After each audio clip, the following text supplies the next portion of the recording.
ఏంటిది ఏంటిది నాన్న ఏంటిది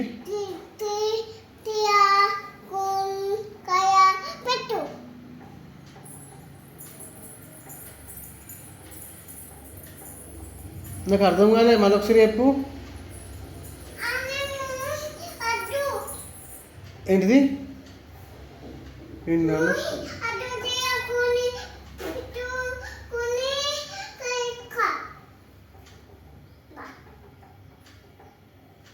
అర్థమైతలే మళ్ళీ చెప్పు ఏంటి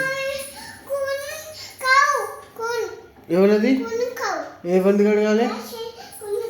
సాక్షా కొనుగోనా ఏది చూపెట్టు ఏది కడగాలి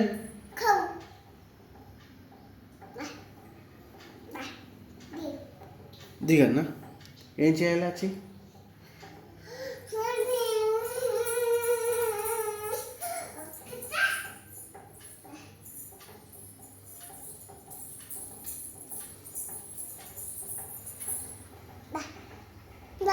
ఏం చేయాలి